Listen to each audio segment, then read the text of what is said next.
Salut Quentin. On va commencer par le commencement. Pour ceux qui ne te connaissent pas, qui ne te connaîtraient pas, est-ce que tu pourrais te présenter rapidement? Ouais, salut Sofiane, merci de m'inviter sur ton podcast et ça fait longtemps, ça fait plaisir parce que ça fait longtemps qu'on avait échangé. Pour me présenter rapidement, donc moi je m'appelle Quentin, je fais plein de choses, mais principalement je suis le créateur de la chaîne YouTube Développeur Libre que j'ai créé il y a maintenant 5-6 ans, je crois. Et outre le fait que je sois issu d'une école d'ingénieur et que j'ai un cursus un petit peu tech, informatique, si tu veux, on pourra en reparler plus en détail après. Aujourd'hui, je fais principalement de la formation. Donc, j'apprends aux gens à créer leurs propres applications iOS et à en vivre à travers notamment le freelancing. Donc, voilà, il y a plein de trucs, la chaîne YouTube, les formations en présentiel, en visio, mais tout ça se regroupe au final dans la case formation et plus spécifiquement devenir développeur iOS. D'accord, donc tu es vraiment spécialisé sur du développement mobile en fait, Ouais, c'est ça. iOS mobile. Et tu disais que tu es passé par une école d'ingé, c'était quoi un peu le parcours que tu as eu pour arriver à ça? Ouais, bah pour te refaire mon parcours d'études, donc j'ai fait le classique du bac S, ensuite je suis parti en prépa, et je pense que c'est important de mentionner ça parce que donc j'ai fait une prépa scientifique, alors maths physique, les options, enfin bref, peu importe. Mais tout ça pour dire que pendant la prépa, on a très souvent la tête dans le guidon. L'objectif, c'est de taffer, de taffer, de taffer, de charbonner, de faire le plus d'annales possible pour avoir le meilleur rang possible à ton concours, parce qu'à la fin, c'est un concours. Ce qui veut dire que tu as beau être bon, mais s'il y a meilleur que toi, bah, il y a meilleur que toi, point. Et du coup, tout ça pour dire que pendant ma prépa, j'avais vraiment la tête dans le guidon et je me suis dit, je sais pas trop ce que je veux faire plus tard. À l'époque, j'avais même pas la tête dans l'informatique, j'avais jamais écrit une seule ligne de code. Et j'étais pas du tout dans cette optique-là. Du coup, j'ai passé mes concours, j'ai essayé d'obtenir la meilleure école possible, et je me suis retrouvé à l'ENSI Caen, donc une école à Caen qui est une bonne école, c'est pas la meilleure, c'est pas la moins bonne, c'est une bonne école, en filière électronique et physique appliquée. Alors, rien à voir avec enfin, pas grand-chose à voir avec ce que je fais aujourd'hui. Mais voilà, en gros, j'avais feuilleté les plaquettes des écoles et je m'étais dit, tiens, là-bas, on apprend à faire des drones, ça a l'air cool, let's go, quoi. Et très vite, bah, je me suis un petit peu cassé la figure, je me suis pris un mur parce que je me suis rendu compte que c'était pas du tout ça que je voulais faire. Alors au début, c'est cool parce que ouais, t'apprends plein de trucs, t'apprends à faire clignoter une LED, tu bricoles sur des microprocesseurs, donc intéressant, mais au final, je voyais pas du tout où ça me menait et je me projetais pas du tout dans un métier plus tard. Et à l'époque, l'entrepreneuriat, c'était pas quelque chose qui me parlait plus que ça. Mhm. Euh, donc voilà, grosse remise en question. Et le truc, c'est qu'en parallèle, enfin, dans ce cursus-là, on avait des cours un petit peu d'informatique. Alors, c'était du langage C, c'était du truc assez bas niveau. Mais à partir de là, je me suis dit, ah ouais, ça a l'air intéressant, cette histoire de code. J'ai l'impression qu'on peut faire plein de trucs avec. Du coup, je vais me former un petit peu sur Internet. Et le truc, c'est que le Noël d'avant, j'avais eu mon premier iPhone ou mon premier Mac, je sais plus. Et je me suis dit, tiens, est-ce qu'il n'y a pas moyen, je sais pas moi, de créer une application sur mobile, sur iPhone? Et en cherchant un petit peu, j'ai commencé à découvrir le langage Swift, etc., etc. Et Si je peux juste te couper avant qu'on parle de la programmation en tant que telle, parce que après ça a été ta vocation, on va dire. yes, Moi j'ai pas fait d'école d'ingé, tu vois, je sais pas du tout pour les plus jeunes d'entre nous qui écouteraient le podcast par la suite. Ça se situe à peu près comment, ça a été chronologiquement comment que tu t'es retrouvé, parce qu'en général, voilà, tu dis que t'étais pas du tout, l'informatique, c'était pas du tout ton truc, mais tu étais en école d'ingé. À quel moment de ton cursus d'ingé est-ce que tu étais quand tu as eu un peu ce switch qui s'est effectué? ouais, alors, en fait, quand je te dis en prépa, j'avais jamais touché à une seule ligne de code, c'est un peu faux parce qu'en prépa, on commence un petit peu à étudier le Python. Mm. Et d'autres langages un peu similaires, mais bref, c'était surtout du Python, mais surtout pour analyser les résultats de nos expériences. voilà, en physique ou en chimie, tu faisais des expériences, tu avais pas mal de data et tu touchais un petit peu au Python pour jouer avec ces données-là. Donc j'avais déjà mis un petit peu le pied dedans, mais ça m'intéressait pas plus que ça, et même au contraire, ça me faisait peur, le code. Mhm. Et du coup, en école d'ingé, dès la première année, on a des cours de C, donc assez théoriques. Et c'est à ce moment-là où bah, j'ai fait le switch, parce qu'en vrai, même le C, je pense pas que ce soit ça vraiment qui m'a attiré. Enfin, quoique, euh, le C en soi, c'est pas ça qui m'a amené vers la passion, on va dire, du code, Mhm. mais alors, je veux pas dire que j'avais un mauvais prof, mais c'était un prof classique d'université, c'est-à-dire, Mhm. il n'était pas mauvais, mais il n'était pas hyper passionnant. Et à un moment, il nous a dit, bah, écoutez, si vous comprenez pas là mes slides, allez sur un site qui s'appelle Open Classrooms, et vous allez voir qu'il y a un cours sur le C Mhm. qui est juste super, et comme ça, vous pouvez suivre le cours, et s'il y a des trucs que vous n'avez pas compris, bah, peut-être que ça va vous aider. Moi, je connaissais absolument pas ce site-là, et de là, j'ai découvert Open Classrooms, et moi, dans ma tête, c'était impossible. Enfin, même si j'étais pas hyper passionné de ce cursus et des différentes matières qu'on m'enseignait, j'avais toujours été à l'école un petit peu un battant en mode je vais pas me laisser faire. Là, le Mhm. prof, il nous raconte des trucs, il nous met des sales notes aux examens. J'ai pas envie de me laisser faire et j'ai envie de lui prouver, de prouver à moi-même et à lui aussi, par pur ego, que je suis capable de répondre à son examen à deux balles, entre guillemets. Et du coup, je passais mes soirées bah, à éplucher ce site-là, même si j'étais complètement perdu. Et je voyais qu'il y avait un chapitre un petit peu plus avancé où tu pouvais, je crois, faire un espèce de Mario en C. Ouais, Alors, ouais. c'était hyper. Moi, ça me fascinait parce que la plupart des chapitres sur ce module-là, de toute façon, la plupart des cours en C, c'est des trucs un peu bas niveau, où tu joues dans la console, il n'y a pas forcément d'interface graphique. Et je me suis dit, putain, si j'arrive à aller jusqu'au bout de ce chapitre, ou au moins jusqu'à ce module-là, je vais pouvoir faire un truc qui, moi, me plaît, c'est-à-dire où j'ai un visu sur l'écran. Et je pense Mhm. que c'est à partir de ce moment-là où je me suis dit, Non, OK, il y a des trucs à faire et c'est cool, quoi. c'est marrant, on y revient toujours au Open Classroom, hein. On peut aimer ou détester, mais Ouais. vraiment, ils ont fait un travail de fou. Comment tu t'es retrouvé, toi, à te dire, OK, je vais faire prépa? Toujours pour les gens qui sont peut-être encore à un stade avant, Hmm.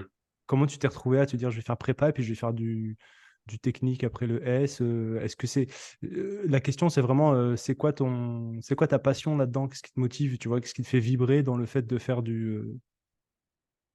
Ouais, en ça vrai, plutôt que, je sais pas moi, du littéraire ou... ouais, carrément. Bah, je pense qu'il y a plusieurs étapes qui m'ont amené là. Euh, la première, déjà, c'est l'étape vers le bac S où, à l'époque, ou en tout cas, je ne sais pas si c'est à l'époque ou si c'est mes parents ou si c'est le collège dans lequel j'étais qui fait qu'on pensait comme ça, mais euh, en tout cas, dans l'environnement où j'étais, si tu étais bon plus ou moins en maths, tu allais en S. Tu Hmm. réfléchissais pas trop parce que l'idée, c'était de se dire, bon, bah, les études, c'est quand même important, même si ça fait pas tout. T'es encore un gamin de 15 ans, tu sais pas trop ce que tu veux faire. Bah, comme tu sais pas ce que tu veux faire, essaye d'avoir les meilleures études possibles, les meilleurs diplômes possibles. Comme ça, au moins, bah, peut-être que ça t'ouvrira des portes. Du coup, bac S, à l'époque, là, je suis rentré dans le privé. Et là, je pense que il y a eu un truc qui a commencé à germer en moi, qui était que euh, tout d'un coup, je me suis retrouvé avec des gens qui étaient des têtes. Hmm. Et même si j'avais pas forcément été toujours le premier de la classe, et même loin de là, au collège, à l'époque, c'était encore, j'avais pas du tout cette notion d'être le meilleur et d'essayer d'avoir les meilleures notes possibles. Là, au lycée, ça a commencé à germer parce que bah, t'avais des gars qui étaient hyper calés, et moi qui pensais à l'époque être plus ou moins bon, on va dire, dans les matières scientifiques, je me suis dit, ah ouais, en fait, peut-être pas. Et là, du coup, il y a C'est eu marrant, un... hein. C'est marrant parce que tu vois, ça me parle énormément ce que tu dis parce que moi, j'ai toujours dit, je m'ennuie très vite. Tu vois, en tant que freelance, j'aime bien passer de petits clients à grands clients. Pourquoi? Parce que j'aime bien être Hmm, chez des grands clients où j'ai des lièvres. Et c'est un peu ça ce que tu décris, c'est que tu as des lièvres derrière lesquels tu peux courir pour progresser, Ouais, en fait, pour te voir progresser et te voir. C'est vrai que exactement. c'est vrai que c'est super challengeant, ça. Et ça, Est-ce effectivement, que c'est eux qui t'ont emmené au dev, justement? bah, j'irai pas jusque-là, mais je pense que oui, c'est à l'époque, du coup, ça a créé un espèce un truc en moi qui m'a donné envie de me challenger. Et encore pire, en prépa, donc du coup, pour t'expliquer comment je suis venu à la prépa, euh, lycée privé, du coup, t'es déjà un petit peu dans cette optique de il faut avoir les meilleures notes. Le lycée privé va te faire euh, des examens sur table de 4 heures dès la seconde jusqu'en terminale pour t'entraîner déjà au bac, ce qui est, en tout cas selon mes infos, pas forcément fait dans d'autres types de lycées. Et à partir de là, il y a cette notion de je veux en faire plus, je veux me battre, je sais pas trop pourquoi, mais Mhm. voilà, je veux essayer d'aller chercher les meilleures notes possibles ou les meilleurs résultats possibles. Et en vrai, bah, la transition entre lycée et prépa, c'est un peu la même qu'entre collège et lycée, c'est-à-dire t'es bon en maths, t'es bon en sciences, t'as un bon bac S, t'as des bonnes notes au bac, bah, tu sais quoi, fais prépa, quoi. Même si je savais pas du tout, à l'époque, je n'avais pas du tout cette envie de devenir Mhm. ingénieur, parce qu'en général, la prépa te mène quand même assez souvent au métier d'ingénieur. Donc voilà, mes parents, ils m'ont dit, bah écoute, t'es bon là-dedans, tu sais pas trop ce que tu veux faire, la science, t'aimes bien, go, va en prépa, et, euh, et on voit ce que ça donne. Et c'est ce qui s'est passé.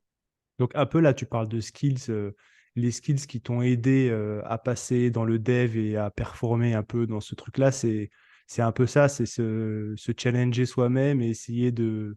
Parce que tu dis, tu sais pas par quoi tu es motivé, mais est-ce qu'il n'y a pas un truc qui... Là, si tu dois faire une introspection, quel est le skill que tu as eu et que tu as que tu acquis, pardon, en te disant, OK, je vais me challenger. Tu vois, je vais me challenger, je vais aller chercher. Parce que je trouve que c'est quand même un truc qui est super essentiel dans le dev. Tu es, beaucoup en autonomie, tu es beaucoup avec toi-même. Tu dois te dire, Ouais. OK, je travaille sur moi, tu vois. Bah, en vrai, c'est hyper intéressant ta question parce que il faut bien comprendre que avant que j'arrive en école d'ingénieur, j'étais pas du tout, j'avais aucune motivation en rapport avec le code parce que, comme je te dis, le code pour moi c'était flou, même si ça me faisait Mm. peur et j'étais pas du tout drivé par ça. C'était vraiment, euh, je sais pas ce que je veux faire de ma vie, mais je veux faire un truc de grand. Et en vrai, à l'époque, ça pouvait signifier des trucs tout bêtes comme obtenir un bon diplôme, bosser dans une grosse boîte et essayer de gravir les échelons. Tu vois, à l'époque, pour moi, c'était complètement flou et je savais pas du tout que le monde de l'entreprise me plairait pas. Pour moi, je me suis dit, bah, c'est la voie classique, je vais rentrer dedans, je vais faire comme tout le monde et je vais juste essayer de gravir les échelons et peut-être, pourquoi pas, un jour, diriger une petite, moyenne, voire grosse entreprise, j'en sais rien. Je vais exprimer Jusqu'au un petit jour, truc, juste le coup, j'ai exprimé un petit parce que je trouve ouais, qu'il est pertinent. C'est est-ce que c'était un esprit de compétition ou tu le décrirais autrement? non, je pense que c'était un esprit de compétition, hein. D'accord. Avec moi-même, peut-être, mais ouais, je pense que c'était un esprit de compétition Mais plus et avec toi-même qu'avec les autres. je sais pas. En D'accord. vrai, je pense qu'il y a un peu des deux, parce que euh, je me rappelle, comme je te disais tout à l'heure, être arrivé au lycée, et un truc qui m'a le plus frustré en seconde, c'est quand le prof de maths a rendu le premier DS, et là, je me suis rendu compte que j'avais une note moyenne, et qu'à côté de moi et devant moi, donc tout autour de moi, au final, presque, il y avait des gars qui avaient 17, 18, 19, 20, et là, je me suis dit, ah, c'est chiant quand même. Ouais. Donc, je pense qu'il y a les deux. Je pense il y a un ego et il y a de la compétition. Enfin, ouais, je dirais pas que c'est non plus de la compétition envers les autres dans le sens où je vais être au-dessus des autres, mais j'ai juste envie de me dire, OK, je veux accomplir quelque chose de grand et peut-être que dans 5 ou 10 ans, je vais me dire, ah waouh, par rapport à des potes qui sont pas du tout dans cette optique-là, hein, donc pas du tout l'objectif de passer devant eux ou une quelconque forme de compétition avec eux, mais de me dire, ouais, j'ai quand même acquis des choses, même si c'est que le début, mais voilà, je suis fier de moi. J'ai très tôt dans mes études, j'ai eu cette envie en fait de me coucher le soir en me disant, putain, j'ai fait des choses. Même si des fois, Mhm. c'était des choses qui servaient à rien, hein, ça, je pense qu'on y fait tous face à bosser sur un truc et en fait, pas vraiment réfléchir à est-ce que c'est utile et être occupé plutôt que productif. Ça, je pense qu'on fait tous plus ou moins face à ce problème dans notre carrière, mais ouais, il y avait cette envie de compétition. Ça me permet de faire une transition vers une question qui reprend un peu l'aspect que j'aborde beaucoup dans les podcasts, qui est la créativité. Mm. Euh, Est-ce que c'est ce qui t'a amené à choisir le dev, c'est un peu ça, cette créativité-là et cette occasion de dire je crée des choses? Je te dis Ouais. ça et en même temps je me prends le soleil dans la tronche. Bah, t'as de la chance, t'as du soleil. Oui. Euh, ouais, non, non, je pense que c'est carrément ça. Alors, en vrai, moi, ce qui m'a amené vers le dev, vraiment, c'est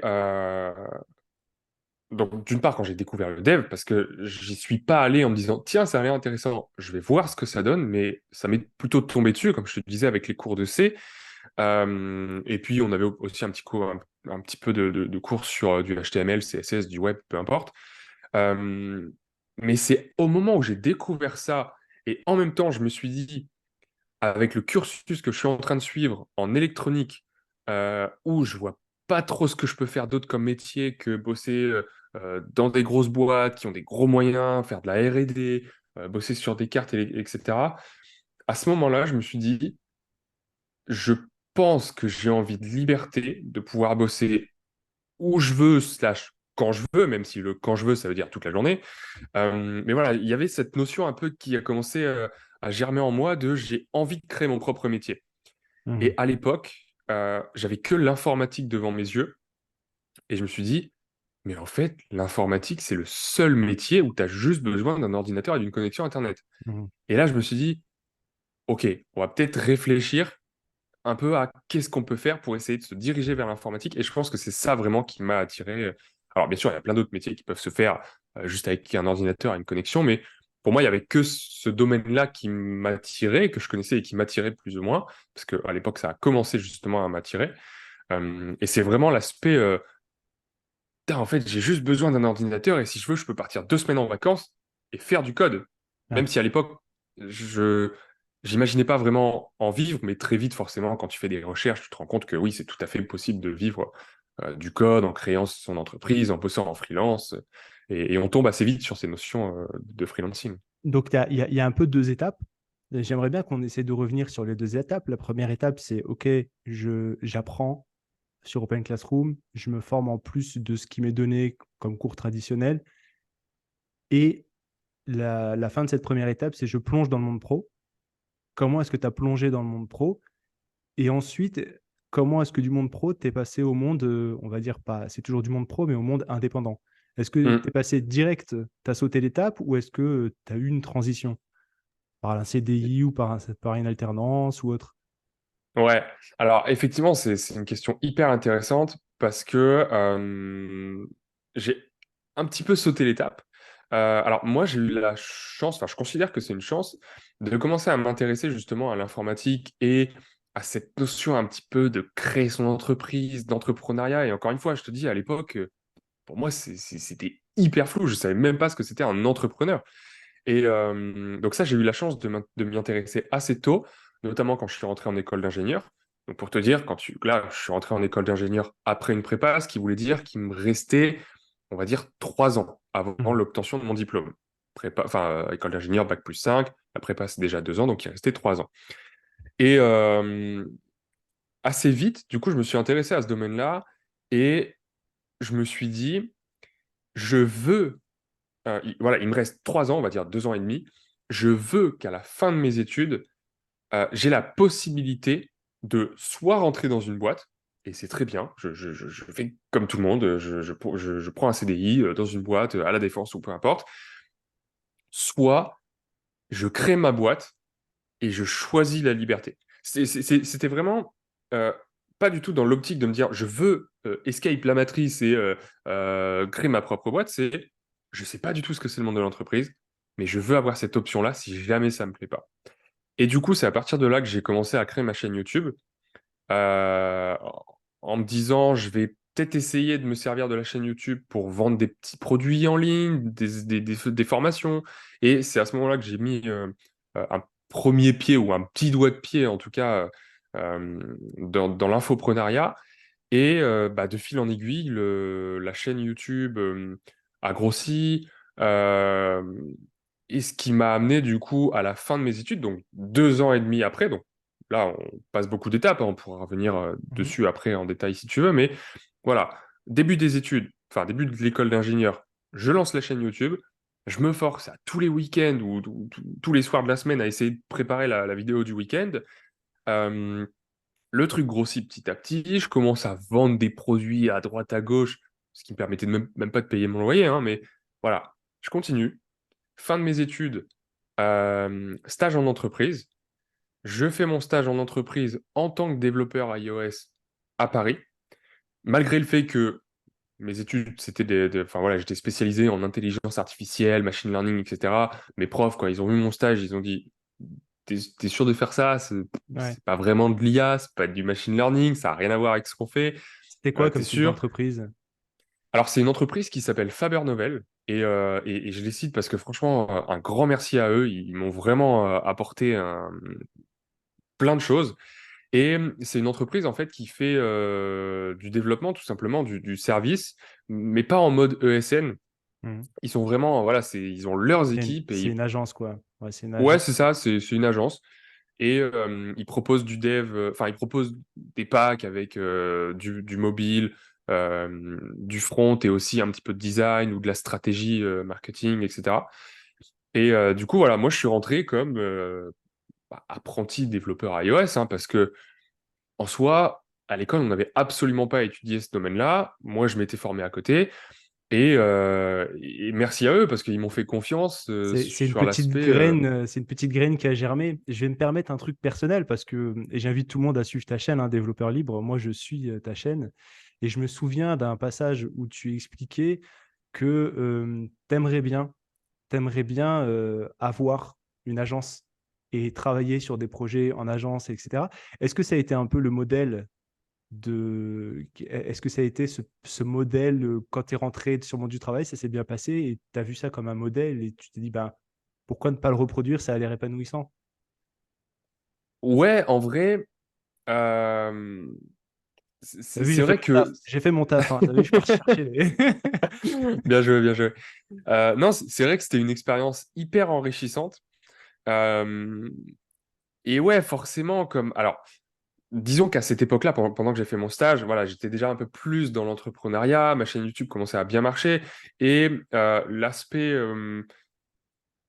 rentrer dans une boîte et gravir les échelons, c'était quelque chose qui était un peu plus écarté de mes ambitions. Hmm. Mais c'est vrai que ce modèle-là, où tu bosses avec des développeurs, ma manager m'a appris tellement de choses et elle a passé tellement de temps à être un petit peu sur mon dos, à me faire de la code review. Je me rappelle que tous les matins, enfin à chaque fois que je recevais les notifs sur mon téléphone en mode euh, votre manager, enfin, ou un tel a fait une code review sur votre commit, etc. J'étais en stress parce que je me suis dit, putain, je vais devoir tout refaire. Il y a encore des trucs que j'ai mal fait, mais en vrai, avec le recul, c'était tellement formateur. Et donc, c'est vrai que cet aspect, avoir plusieurs développeurs qui bossent ensemble sur un projet, ouais, effectivement, c'est quelque chose où je me suis rendu compte que ça pouvait être très intéressant. Euh, mais les circonstances ont fait que, alors, ce stage, pour te parler des circonstances, c'était en 2020, c'est-à-dire Ouais. l'année du Covid. Hmm. Et à la fin du stage, ils m'ont dit, bon, bah, écoute, ça s'est super bien passé.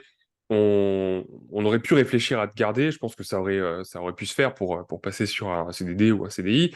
Mais le fait est que on veut éviter d'augmenter les effectifs. Hmm. Et en vrai, cette période-là de 2020, donc l'été 2020, le confinement, euh, bah, a fait, je pense tout logiquement, que ma chaîne YouTube a pas mal augmenté, mes formations ont commencé à bien se vendre, et ça, plus le fait qu'ils me disent, bah voilà, on peut pas te garder, je me suis dit, ok, tu viens d'obtenir ton diplôme, bon, c'est déjà quand même une première sécurité, je pense que si jamais, dans 6 mois, je me rends compte que ma boîte, ça marche pas et qu'il faut retrouver un taf, bon, j'aurais pas juste à traverser la rue, mais je pense que ça devrait se faire assez facilement. Et tout ça fait que, bim, je me suis dit, ok, c'est le moment de se lancer dans le grand bain. et j'y vais à fond. J'essaye de me concentrer à plein temps sur mon entreprise de formation. Et c'est comme ça que ça m'a amené aujourd'hui à faire ça 100% de mon temps, quoi. Ok, donc en fait, c'est vraiment une entreprise de formation. Tu t'es pas dit, je vais passer, je vais faire de la presta. T'es vraiment focus sur l'accompagnement et la formation, Bah, puisque tu en avais déjà fait, entamé ça. ouais, c'est ça. C'est-à-dire que quand ils m'ont dit on va pas te prendre, je me suis dit, bon, bah attends, je me suis renseigné un petit peu. Il y a des gens qui bossent en freelance. J'avais même parlé à ma manager pour me dire, bah, imagine, je lance mon. Enfin, j'avais déjà lancé mon auto-entreprise, mais imagine, je vous recontacte dans 3 mois pour peut-être bosser avec vous en freelance, peut-être, pourquoi pas.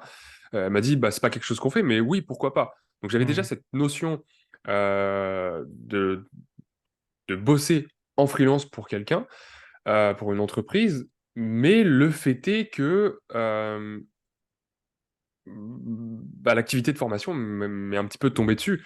Et dès que j'avais fini mon stage et que j'ai obtenu mon diplôme, je me rappelle, j'avais changé ma bio sur LinkedIn, et de là, j'avais écrit développeur iOS slash formateur, tu sais, parce que je voyais tout le Hmm. monde qui avait une entreprise Ouais. mettre un petit peu des trucs un peu Le catchy fameux, sur, ouais, le fameux c'est ça, LinkedIn. sur LinkedIn. Et je me suis dit, mais attends, moi je vais faire pareil, on verra, peut-être que ça peut apporter des clients. Et en fait, je pense que c'est ce mot-clé, formateur, développeur iOS, qui tout de suite m'a apporté des opportunités. Je pense que 1 ou 2 mois plus tard, il y avait déjà des écoles qui me contactaient en mode, est-ce que tu veux venir donner un cours de développement iOS chez nous? Alors je peux te dire qu'au début, j'étais là en mode, vous êtes sûr que c'est moi que vous voulez? Enfin, je viens Est-ce que juste. tu as eu le syndrome de l'imposteur? Ah, carrément. Ouais. Au début, ouais, carrément. Hmm. Alors, et en plus, je crois que le pire, c'est que la première prestation en tant que prof que j'ai fait, donc en tant qu'intervenant dans une école pour enseigner le développement iOS, c'était en anglais. Alors, Ah ouais. l'anglais, ça me pose pas forcément de problème, mais Hmm. ça, plus, j'ai jamais donné de cours, plus en Ouais, anglais, c'est un élément de stress en plus. T'avais quel âge? ouais, bah j'avais 24, ouais, 24, Hmm. 24, 25, ouais. Ouais. C'est 23, 24, je sais plus, ouais. 24-25, ça t'avais déjà lancé le podcast ou pas? Ou là, t'étais vraiment que sur la chaîne YouTube et les formations, parce que t'as lancé le podcast dans un second temps. Non, le podcast a été lancé après, ouais. Ouais, ouais. D'accord. Alors, plus ou moins en même temps, mais Hmm. après, ouais. Ok, ok.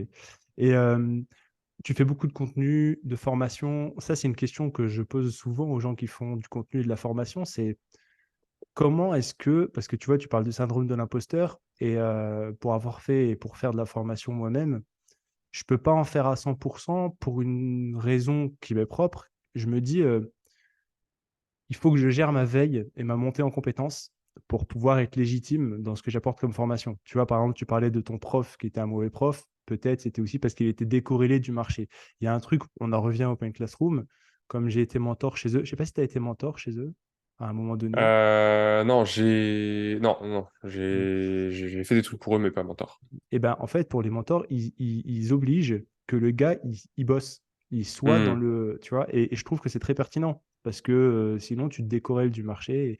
Et comment tu gères un peu ce truc-là entre la formation, la prestation et ben que tu donnes des conseils? Ouais, bah, en fait, le truc, c'est que moi, du coup, j'ai décidé de me spécialiser dans la sphère iOS. Et je ne sais pas trop comment ça fonctionne dans les autres domaines, mais je pense que c'est plus ou moins pareil. Mais il y a un truc qui est super cool dans l'environnement Apple, c'est que tous les ans, ils te font la conférence, la WWDC. Donc voilà, je sais que c'est pareil pour pas mal d'autres sphères, notamment Google fait ça. Euh, et c'est déjà un bon point de départ parce que d'une part, tu as la conférence qui dure entre 1 heure et 2 heures au début, qui te montre déjà les nouveautés logicielles, donc on va dire plus axées pour les utilisateurs. Euh, mais le truc, c'est que nous, forcément, en tant que développeur, quand tu regardes ça, tu te dis, Hmm. ah ouais, trop bien, je vais pouvoir implémenter cette feature dans mon app, je vais pouvoir utiliser cette fonctionnalité de mise à jour pour mon app, etc. Et du coup, après toute la semaine de la WWDC, tu as des conférences qui ensuite sont dispo en replay sur leur site. Et en vrai, même si ces mini-conférences qui en général durent entre une demi-heure à 1 heure sont pas non plus des cours, c'est quand même des trucs assez poussés où ils te montrent vraiment, des fois, ligne par ligne, comment faire. Et du Mm. coup, ça, je trouve que c'est un bon point de départ et je me prends tout au long de l'année, parce qu'il y a quand même pas mal de contenu et je peux pas non plus tout regarder dans la semaine qui suit. Mais voilà, je me prends du temps comme ça, de temps en temps, pour regarder un petit peu les vidéos qui sont produites par Apple sur les nouveautés. Bah voilà, il y a eu telle nouveauté qui est annoncée, comment on fait concrètement pour développer un widget, euh, quelles ont été les mises à jour du langage Swift, qu'est-ce qu'il y a de nouveau, euh, comment on peut remplacer une ancienne méthode avec cette mise à jour pour faire mieux, En, plus en- efficace. en réalité, ce qui transparaît à travers ta réponse, c'est que le truc que tu as mis en place, c'est de l'expertise. Tu t'es dit, bah, je vais rester expert sur cette techno-là. Comme ça, au moins, la montée en compétence sur cette techno-là, bah, elle va être Ouais. plus efficace que si j'étais sur beaucoup de choses, plus généraliste. Ce qui est par exemple mon cas. Moi, ma Mm. veille, c'est un gros sujet chez moi. C'est pour ça que, parce que comme je suis très généraliste et que tu peux pas tout faire, objectivement, donc toi, tu t'es spécialisé et ça te permet d'avoir cette croissance bah, ascendante. En fait, tu vas croître que sur un truc au lieu de devoir équilibrer à chaque Ouais. fois toutes tes connaissances. Bah c'est ouais, c'est hyper pertinent ce que tu dis. J'y avais jamais vraiment réfléchi comme ça, mais euh, c'est vrai que ouais, le fait de se spécialiser. Alors, en fait, le truc qui est bien avec Apple, alors, bon, forcément, moi, je suis amoureux, donc je prône. Mais le truc, c'est que je me suis spécialisé dans la résolution d'un problème. Mm. C'est-à-dire, tu as besoin d'une application iOS. Voilà comment je peux la produire. Alors, moi, aujourd'hui, je fais plus de développement en freelance, mais j'enseigne à mes étudiants à comment le faire et je leur enseigne à comment résoudre ce problème spécifique de la création d'une application iOS via le langage Swift. Le truc, c'est que on a un petit peu de la chance dans cette sphère-là, puisque il n'y a pas 36 solutions, et même il n'y en a qu'une. Alors, on pourrait parler des langages cross-platform, etc., mais aujourd'hui, le fait est que si tu veux Mm. développer une application sur iOS ou sur l'environnement Apple en natif, il n'y a que ce choix-là. Alors que, C'est l'avantage de tout ce qui est payant et de tout ce qui est propriétaire. bah, c'est ça, C'est la dictature face à l'anarchie. c'est clair. Et il y a du bien, enfin, il y a des avantages et des inconvénients dans les deux camps, je pense, hein. Je suis pas en train de dire que l'environnement Apple est Pas parfait. dans la dictature, hein, on parle pas de la dictature. Mais en fait, voilà, là tu me dis, moi, enfin, pour toi, c'est un peu compliqué la veille parce que tu es assez généraliste. Et c'est vrai que euh, aujourd'hui, par exemple, un développeur web ou même un développeur mobile en général, bah, il a toujours ce dilemme de se dire, OK, il y a du Flutter, il y a du React, il y a du Swift, il y a du Kotlin, il y a du Java aussi, pourquoi pas. Et si ça se trouve, il y a même d'autres technologies que je connais même pas qui sont apparues ces 2 dernières années. Et tu as toujours ce dilemme de, OK, euh, moi je sais coder en Flutter, moi je suis spécialisé en React Native. Euh, Attention, est-ce que Flutter est pas en train de prendre des parts du marché? Est-ce qu'il faudrait pas que je m'intéresse un petit peu à cette techno-là ou à ce framework-là? Et c'est vrai que moi, j'ai pas du tout cette question parce que aujourd'hui, voilà, le problème de la création d'une application iOS, il n'y a qu'un seul outil qui permet de le résoudre. Et c'est vrai que c'est pas forcément évident pour un dev plus généraliste. C'est deux visions qui s'affrontent, hein. Mm. Mais on va pas les affronter, on va essayer de les complémentariser. Moi, il y a un truc souvent que je demande aux personnes qui vont aller vers de l'expertise, c'est est-ce que tu n'as pas peur? Par exemple, tu vois, il y a l'IA qui arrive. En plus, tu dis que tu as fait un parcours sur l'IA, etc. Donc peut-être que tu as Ouais. une visibilité plus accrue sur la question. Euh, Est-ce que tu n'as pas peur que la spécialisation, on va dire, l'IA soit très concurrentielle sur ce domaine-là, plutôt que sur la conception et un peu l'aspect généraliste et Mm. conceptuel? Bah, non, moi je pense pas parce qu'en fait, les, l'IA pour moi, je la vois vraiment comme un prolongement.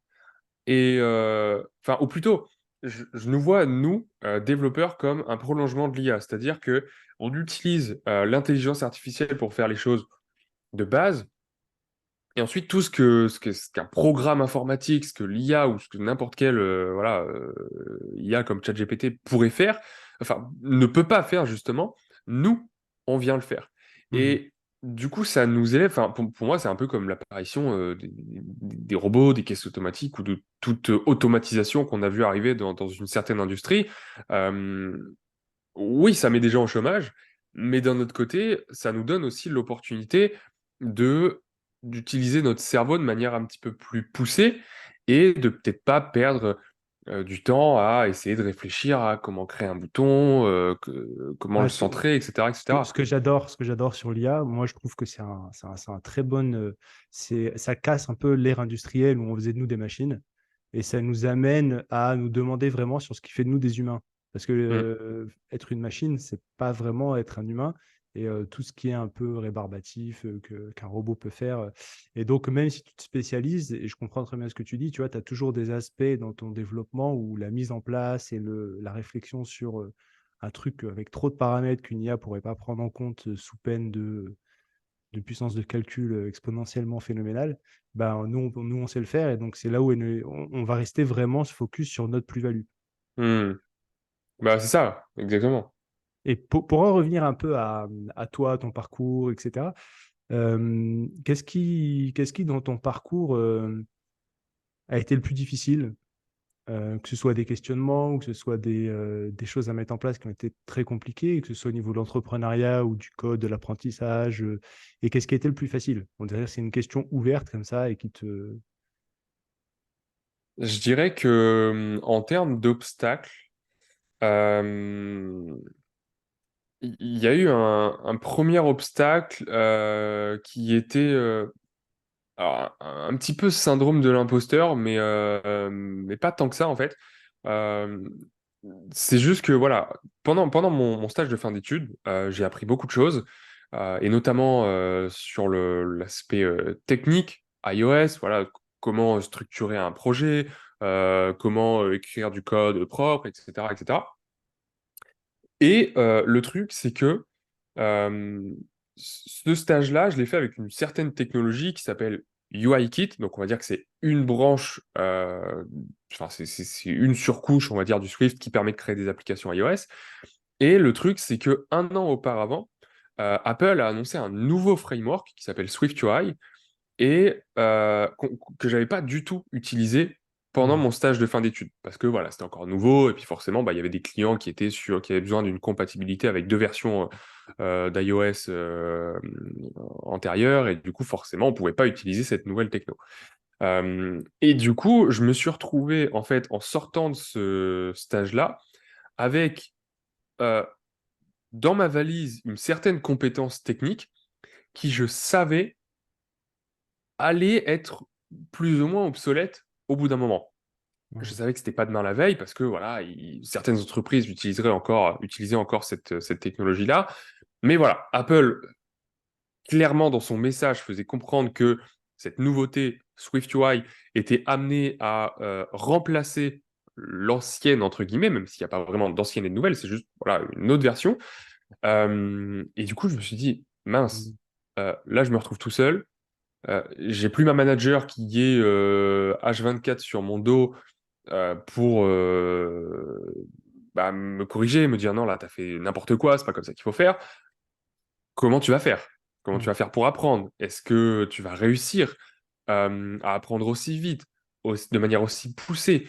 Et voilà, cette période-là, c'est vrai que ça a été assez difficile où j'ai dû trouver comment me former, j'ai dû me pousser aussi, parce que c'était un petit peu la première fois que j'apprenais tout seul. Mhm. Avant, il y avait l'école, et puis, ou ma manager qui me disait, bah tiens, regarde, lis cet article-là, c'est pas comme ça qu'il faut faire. Et là, du jour au lendemain, je me suis dit, ok, maintenant, tu es tout seul à apprendre. Mhm. Donc c'est vrai que cette période-là, ouais, ça a été un petit peu Il y a un compliqué. truc qui s'est passé qui était identique un peu. Moi, quand j'ai fait ma formation, c'était en 2017 et c'était encore AngularJS. Puis Angular a fait un gros switch. Mais c'est marrant parce que tu vois, je pense que beaucoup de personnes se sont retrouvées dans la même situation que toi et ça a tué le framework. Alors Hmm. que je trouve que c'est un super framework, hein. Mais ça l'a tué parce que ben, les gens se sont dit c'est un changement trop brusque, c'est trop radical, quoi. C'est trop radical et oui, c'est sûr, c'est très difficile de se dire que on a un bagage et que demain il peut nous servir à rien. Je trouve que ça amène une compétence essentielle dans le monde du dev. Il faut être humble. Il faut Hmm. être très, très humble. Il faut prendre. Et qu'est-ce qui a le plus marché? Un peu le fond de ma question, c'est. Après, la question qui va venir après, c'est pour que tu vois un peu là où je veux en venir, c'est quels sont les conseils que tu pourrais donner par rapport à ça à quelqu'un qui veut emprunter le même chemin, tu vois. Hmm. Bah, je pense que ce qui a... Alors, pas ce qui a été le plus facile, mais... Enfin, ouais, si. Peut-être ce qui a été le plus facile, pour moi, c'est la transition entre... Alors, on peut pas dire entre le monde de l'entreprise et le monde de l'indépendance, parce que le monde de l'entreprise, si je te parle de cette transition-là, c'était mon stage de fin d'études. Alors, je suis hyper content de l'avoir fait, parce que justement, ça m'a donné un aperçu, et je pense que c'était vraiment qu'un aperçu du monde de l'entreprise, mais on va dire que cette transition entre, on va dire, la fin de mes études et le freelancing, l'entrepreneuriat, ça a été une transition qui pour moi a été très facile euh, parce que voilà, j'ai pas vraiment galéré à trouver mes premiers clients. Assez rapidement, j'ai pu commencer à gagner de l'argent, ce qui fait que bon voilà, je pouvais continuer à payer mon petit loyer à Paris. Je pouvais au final ne plus dépendre de mes parents pour aller faire mes courses, tout simplement. Et ça, c'est vrai que ça a été quelque chose d'assez facile qui s'est fait assez vite. Mais justement, pour répondre à la question d'après, parce que en amont, il y a eu tout ce travail pendant 2 ans et demi, voire 3 ans, de création de contenu, création de formation, euh, essayer d'apprendre comment vendre, Hmm, comment setup des trucs sur Internet juste pour pouvoir recevoir des paiements sur PayPal. Pour moi, à l'époque, c'était... Enfin, je savais même pas comment faire. hmm. Et pour moi, c'était impossible que quelqu'un me donne de l'argent en payant avec sa carte bancaire. Pour moi, il fallait forcément, je sais pas, moi, te donner ton RIB, qu'il te fasse un virement, je sais pas quoi. Et voilà, c'est tout ce travail en amont qui fait que, à la sortie de mes études, j'ai pu assez facilement, pas créer mon site web parce qu'il avait déjà été créé, mais voilà, proposer mes services, vendre des produits en ligne, Tu avais déjà et mis en place un peu tout le template et il suffisait de c'est remplir les ça, cases. Ouais. exactement. Est-ce que, je sais que là on arrive vers la fin parce que tu vas avoir quelque chose à faire, je vais essayer de résumer un peu le fond des questions, des dernières questions que je voulais te poser. Je crois que tu as été parmi les premiers à faire des podcasts et du contenu, en tout cas la chaîne YouTube sur la tech. Moi, je sais, quand je parle de podcast et de chaîne YouTube sur la tech, c'est souvent la tienne qui revient parce que Ok, elle a de la durée, voilà, tu vois, c'est l'effet cumulé, les intérêts Hmm, composés. Donc, c'est ça. ça fait un moment que ça tourne et voilà. Et maintenant que tu en es là, est-ce qu'on pourrait te poser la question de c'est quoi un peu tes ambitions, qu'est-ce que tu aimerais faire à moyen, long terme, où est-ce que tu te projettes? C'est quoi ta vision en fait maintenant? Ouais. Moi, ma vision aujourd'hui, c'est de pouvoir aider des gens qui étaient peut-être un petit peu dans ma situation quand j'étais étudiant. Alors, pas dans le sens où des gens qui sont étudiants, mais des gens qui sont frustrés ou qui, qui, qui, qui, qui n'ont pas une passion en fait quand ils se lèvent le matin et quand ils vont bosser, que ce soit pour aller en études ou dans un job, parce qu'ils ont déjà un job de développeur dans une entreprise, par exemple. Moi, aujourd'hui, ma mission, ma vision, c'est d'aider ces gens-là à se créer un petit peu un job de rêve grâce au code et grâce notamment au développement iOS.